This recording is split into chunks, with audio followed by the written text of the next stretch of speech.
Get out of my auditorium, or I will have campus security drag you out by your hood. The voice didn't just echo. It shattered the atmosphere of the lecture hall like glass hitting concrete.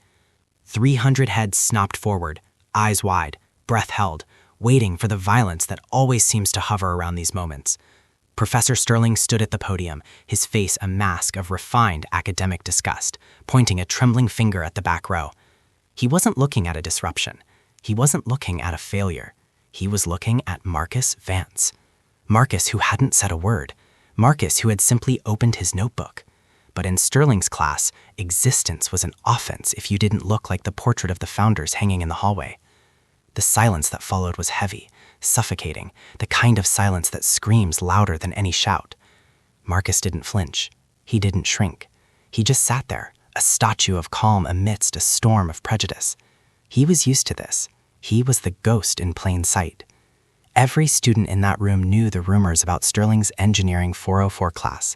It was the gatekeeper course, the filter, the place where dreams went to die if they didn't match the professor's aesthetic of brilliance. And Marcus, with his faded gray hoodie, his scuffed sneakers, and his quiet demeanor, he was the antithesis of what Sterling believed an engineer looked like. The air conditioner hummed, a low mechanical drone that underscored the tension. Sterling adjusted his glasses, sneering. "I do not tolerate loiterers. This is an institute for the elite, not a shelter for the wayward." The insult was precise, surgical. It was meant to cut deep, to humiliate, to force a retreat. But Marcus just gripped his pen tighter. He knew something Sterling didn't. He knew that the only way out was through. Mini cliffhanger. Marcus didn't leave. He stayed. And for the next hour, he became an object of aggressive invisibility.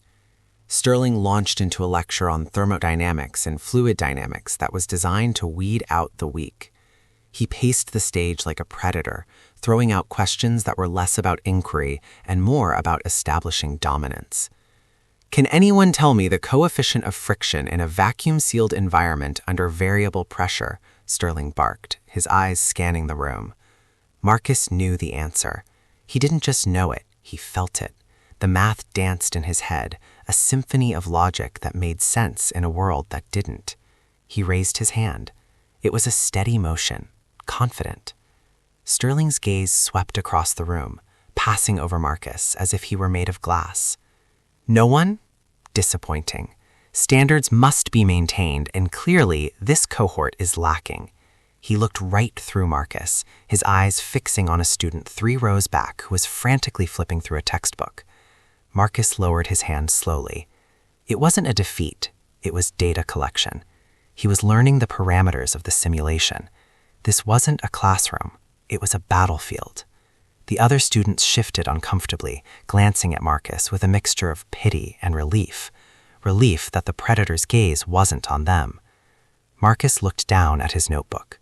The equation was already solved on the page. He circled the answer. It wasn't about being right anymore. It was about survival. He was realizing that brilliance without volume is easily ignored. But he wasn't ready to shout yet. He would let his work do the screaming. But for now, he had to endure the erasure. The lecture dragged on, a monologue of exclusion, ending with a sneer. The library was Marcus's sanctuary and his prison.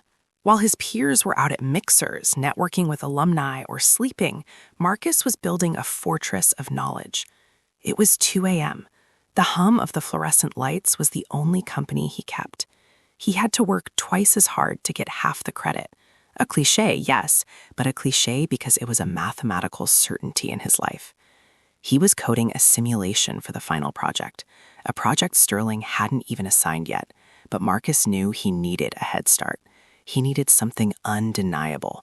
The screen of his battered laptop glowed with lines of code that would baffle most tenured professors. He wasn't just doing homework. He was architecting a revolution.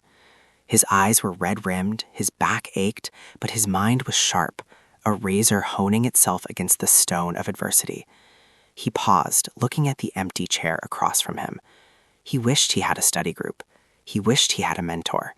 But in Sterling's world, collaboration was a privilege reserved for the promising students, and Marcus had been marked as other from day one.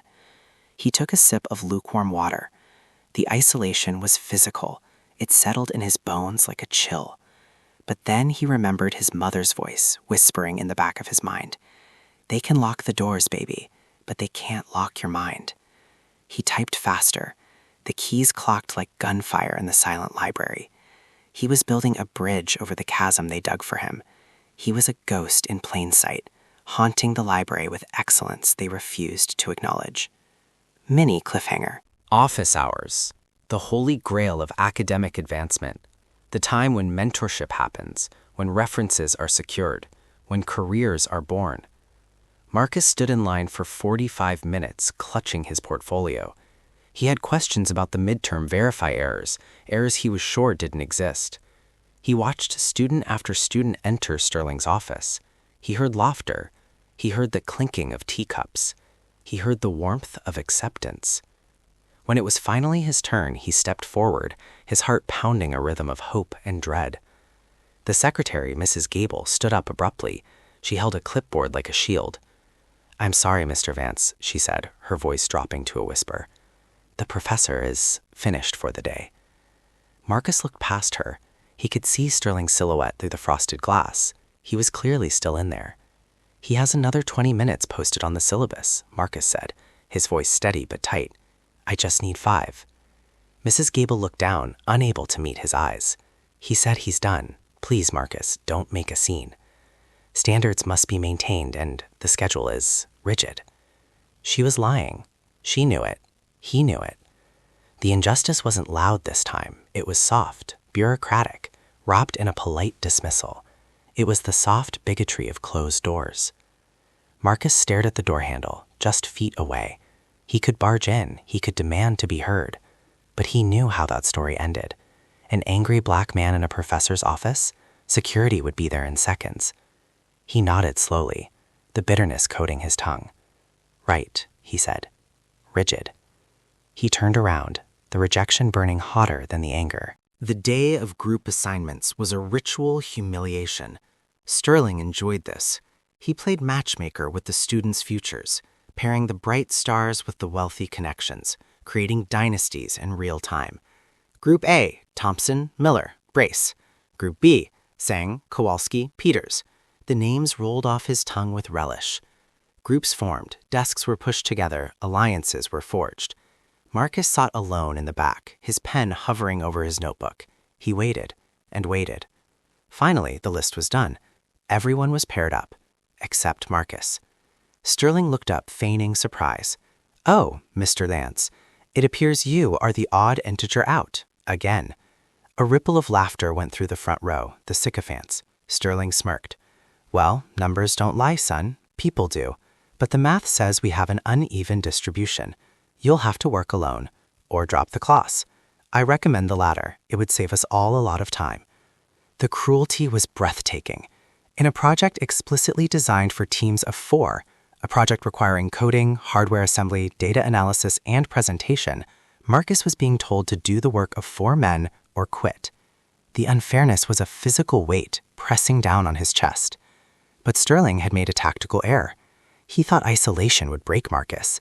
He didn't realize that solitude is where focus is forged. Marcus looked Sterling in the eye, really looked at him, and didn't blink. "I'll work alone," Marcus said. The room went quiet. Sterling chuckled, a dry, dusty sound. "Brave. Stupid, but brave. Don't expect a curve." Mini cliffhanger. The workload was impossible. It was designed to be impossible. Sterling had set a trap, digging a pit he expected Marcus to fall into within the week. But Marcus wasn't falling. He was climbing. His dorm room became a laboratory. While his classmates split the work, one person on code, one on hardware, one on the write-up, Marcus was the entire department. He slept 3 hours a night. He lived on instant coffee and sheer willpower. He was soldering microcontrollers at 4 a.m., the fumes stinging his eyes. He was debugging Python scripts at 6 a.m., his vision blurring. He was writing the technical documentation during his lunch breaks between other classes. He was a machine, fueled by the desperate need to prove that he existed. He wasn't just working for a grade anymore. He was working for dignity. He looked at the photo of his mother on his desk, a woman who scrubbed floors so he could build robots. She never complained, she never stopped. "Standards must be maintained," he whispered to the empty room, reclaiming Sterling's weaponized phrase. He would maintain standards that Sterling couldn't even comprehend. But the fatigue was setting in. He was hallucinating bugs in the code. His hands shook when he held the soldering iron. He was pushing his body to the limit of biological failure. The loneliness was the hardest part. No one to bounce ideas off of. No one to say, "Good job." Just the hum of the computer and the silence of the struggle. He was the ghost in plain sight, building a masterpiece in the dark. The midterm results were posted on the department board, archaic and public, another of Sterling's power plays. Marcus approached the crowd. He knew he had aced the exam. He had checked the answers, he had verified the logic. He expected an A. Maybe an A- if Sterling was being petty about handwriting. He found his student ID number. He scanned across to the grade column. C-. The world tilted on its axis. C-? It was impossible. It wasn't just a bad grade. It was a mathematical lie. Marcus stared at the paper until the numbers blurred. He felt the heat rising in his neck, the suffocating pressure of gaslighting. A C- meant he was on probation. It meant he was failing. He pulled out his phone, opening his spreadsheet where he tracked every point. He had a 98% average on the raw data. This wasn't grading. This was sabotage. He looked around. Other students were high-fiving. The group of sycophants from the front row had A's. They had gotten questions wrong that Marcus had gotten right. He knew it. He overheard them discussing the answers. They were wrong. He was right. And yet, the paper said he was mediocre. "Numbers don't lie, son. People do." The quote echoed in his head, twisting into a dark irony. Sterling was lying with numbers. He was using his authority to rewrite reality. Marcus felt a scream building in his chest, a primal rejection of this systemic theft. He wanted to rip the paper down. He wanted to storm the office. But he stood still. He took a photo of the grade sheet. He took a photo of his calculations. He was gathering evidence. This wasn't a school anymore. It was a crime scene. The breaking point came on a Tuesday in November. The rain was relentless, washing away the pretense of the beautifully manicured campus, leaving everything gray and cold. Marcus sat on a bench near the engineering quad, soaked to the bone. The C-, the isolation, the sleepless nights, it had all crashed down on him. He felt small. He felt foolish. Why was he fighting so hard for a system that wanted him gone? Maybe Sterling was right. Maybe he didn't belong. The thought was a poison, seeping into his bloodstream. He buried his face in his hands, the tears hot against his frozen skin. He was ready to pack his bags. He was ready to go home. He was done being the ghost. Then he heard the rattle of wheels. He didn't look up. He didn't want to be seen like this. The rattling stopped. A pair of heavy work boots entered his field of vision. "Heavy load for a young brother," a voice rumbled. It was deep, gravelly, and kind. Marcus looked up. It was the janitor he had seen in the library. The man leaned on his trash cart, ignoring the rain. He wasn't looking at Marcus with pity. He was looking at him with recognition. "I seen you," the janitor said, "in the library, every night. While the mother kids are partying, you building kingdoms." Marcus wiped his face. "Doesn't matter. The king wants me out." The janitor chuckled. "The king? Boy, that man is just a tenant. You the owner. You just don't know it yet." Mini cliffhanger. The encounter shifted from sympathy to revelation in a heartbeat. The janitor, whose name tag read Mr. Henderson, reached into his pocket. His hands were calloused, stained with the grime of the university, but steady. He pulled out a napkin, crumpled and coffee-stained. "I clean the chalkboards," Mr. Henderson said. "I erase the genius of this institution every night. And let me tell you something about Professor Sterling. He makes mistakes." He handed the napkin to Marcus. Marcus took it, confused. He unfolded it. In jagged blue ballpoint pen, someone had corrected the final equation from Sterling's last lecture. The logic was flawless. It was elegant. It solved the variable instability problem Marcus had been wrestling with. Marcus looked up, eyes wide. "You wrote this?" Mr. Henderson smiled, revealing a gold tooth. "I was an engineer before I was a janitor. Life happens. Systems break. But numbers? Numbers don't lie, son. People do. Sterling is scared of you. The words hit Marcus like a lightning bolt. Scared? Sterling? He ignores you because if he acknowledges you, he has to acknowledge that you're better than his best students, maybe better than him. You ain't a failure, son. You're a threat. The narrative flipped. Marcus wasn't the victim. He was the challenger. The ghost in plain sight was actually the monster under Sterling's bed. Mr. Henderson topped the bench. Don't you let him win. You finish that project. You make it so loud he can't cover his ears. Marcus looked at the napkin, then at the building. The fire was back, and this time it was an inferno. The final week was a blur of controlled chaos. Marcus wasn't just working, he was crafting a weapon of mass instruction. He took the advice. He stopped trying to fit into the box Sterling had built and started building a new box. The project was a drone swarm interface, autonomous, controlled by a neural network he had coded from scratch. It was technology that was 5 years ahead of the curriculum. He soldered the final connections with the precision of a surgeon. He debugged the code until it ran like water. But more importantly, he prepared himself. He practiced his presentation, not the mumbly, apologetic tone of a student asking for a grade, but the commanding baritone of an innovator presenting a product. He stood in front of his mirror, reciting his opening lines. Standards must be maintained. He practiced the pause. He practiced the eye contact. On the morning of the presentation, he shaved. He put away the hoodie. He put on a crisp, white button-down shirt. He didn't wear a tie. He wasn't trying to be Sterling. He was being Marcus. He looked at himself in the mirror.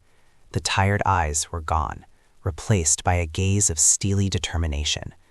He packed his prototype into a hard shell case. It felt heavy, substantial. It felt like justice.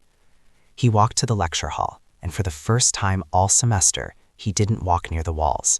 He walked right down the center of the path. The ghost was manifesting.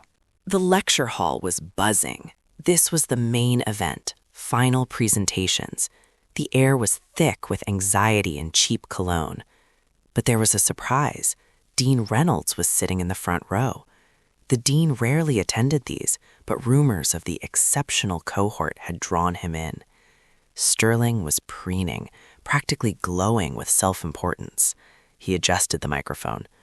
Welcome, everyone. Today we separate the engineers from the mechanics, the thinkers from the laborers. He smirked at his own wit. He went through the list. Group after group presented. Marcus watched from the shadows of the back standing room. He hadn't signed in. He hadn't taken his seat. He was waiting. He watched the top group, Sterling's favorites, present a bridge stress simulation. It was competent, boring, safe. They got a standing ovation from Sterling. Brilliant, Sterling cried. This is the standard. The dean nodded politely, looking slightly bored. Sterling checked his clipboard. And finally, well, it appears Mr. Vance has decided to spare us his attempt. I don't see him. Sterling feigned disappointment. A shame. I expected him to quit, but one always hopes for tenacity. He picked up his pen to write a failing grade. The pen touched the paper. That was the moment. I'm here, Marcus's voice boomed from the back. It wasn't a shout, it was a projection. The room turned. Marcus walked down the center aisle carrying his black case. The crowd parted. He walked with a rhythm that said, inevitable. Marcus reached the stage and placed the case on the podium. Sterling stepped forward, his face flushing red. Mr. Vance, you are out of order. You are late, and you are alone. This project required a team of 4. I cannot allow you to waste the dean's time with a fragmented effort. Sterling moved to block the projector. Marcus didn't step back. He stepped into Sterling's space. The syllabus says presentations conclude at 4 p.m. It is 3:45 p.m. As for the team, Marcus plugged the HDMI cable into his laptop. The massive screen behind him exploded into life. It wasn't a PowerPoint. It was a live, rotating 3D model of a neural network, pulsing with real-time data. The visual was stunning. The dean sat up straight, his boredom vanishing instantly. I am the team, Marcus finished. He turned to the audience. And I'm not here to show you a bridge. I'm here to show you the future. Sterling sputtered, looking at the dean, waiting for backup.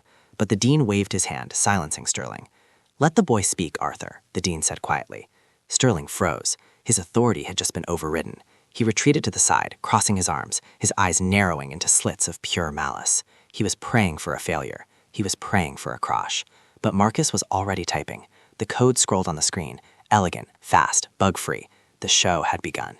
Marcus opened the case. Inside sat a quadcopter, but it was stripped down, raw, exposing the custom circuit boards Marcus had hand-soldered in the dark.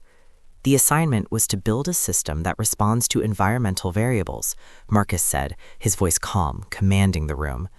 Most of you built sensors that react to wind or heat. I built a system that reacts to intent. He held up his hand, palm open. The drone whirred to life. It didn't wobble, it levitated, locking into a perfect hover. There was no remote control in Marcus's hand. He tilted his palm left. The drone banked left instantly. He tilted right. It banked right. The audience gasped. This was gesture control with zero latency. "This is the Phantom interface," Marcus explained. "It uses computer vision to track skeletal geometry in real time." He walked off the stage, down into the pit. The drone followed him like a loyal hound, hovering just over his shoulder. He stopped in front of the dean. "It recognizes authority," Marcus said. The drone dipped, almost like a bow, in front of the dean. The dean laughed, delighted. "Incredible," the dean whispered. Marcus turned to Sterling. The drone rotated, its camera eye fixing on the professor.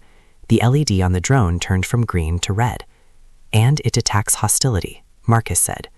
The room went dead silent. The drone held its position, staring at Sterling. It was a technological accusation. The metaphor was so loud it was deafening. Marcus was using his invention to expose the dynamic of the entire semester. Ghost in plain sight? No. He was the judge now. "But a shiny toy isn't engineering," Marcus said, pivoting back to the screen. "Engineering is efficiency." He clicked a key. A graph appeared. I ran a comparative analysis of my system's processing power versus the standard class model. 2 bars appeared. One was a skyscraper, the other was a hut. My system runs on 40% less power with 300% faster processing speed. He looked at the top group in the front row. They looked sick. They knew their bridge simulation was a toy compared to this. And regarding the group requirement, Marcus paused. This was the kill shot. Professor Sterling insisted that a solo student couldn't match the output of a team. He was right. A murmur went through the crowd. Sterling smirked, thinking he had won a concession. "I didn't match it," Marcus continued. "I exceeded it by a factor of 4. Here are the commit logs." He pulled up the coding history. Thousands of lines of code. Timestamps from 3 a.m., 4 a.m., 5 a.m. The screen was a wall of undeniable labor. "Numbers don't lie, son. People do." Marcus looked directly at Sterling. "You gave me a C- on the midterm. Based on this data, that grade was a statistical impossibility unless the grading key was flawed or biased." The word hung in the air. Biased. He had said it. He had weaponized the data to prove the discrimination. The dean turned his head slowly to look at Sterling. Sterling was pale, sweating. The evidence was on a 40-foot screen. There was no hiding. The silence broke, not with a whisper, but with a roar. It started with the students in the back, the other outcasts, the other ignored genius, and swept to the front. A standing ovation. In an engineering lecture, unheard of. The dean stood up, clapping loudly, a genuine smile on his face. He walked up the steps and shook Marcus's hand. "Mr. Vance," the dean said, his voice amplified by the mic Marcus was still wearing. "That was the most impressive defense I have seen in 20 years. You have a future here, a bright one." Sterling saw the tide turning. He tried to salvage his ship. He hurried over, putting on a mask of benevolent teacher. Yes, excellent work, Marcus. I always knew pushing you would yield results. My tough love approach clearly worked." He reached out to pat Marcus on the shoulder. Marcus stepped back. He didn't let Sterling touch him. He didn't smile. He looked at the professor with cold, absolute clarity. "It wasn't your love, Professor, and it wasn't your teaching. It was despite you." He turned his back on Sterling. The ultimate disrespect. The ultimate power move. He packed his drone. As he closed the case, he looked up to the back of the hall.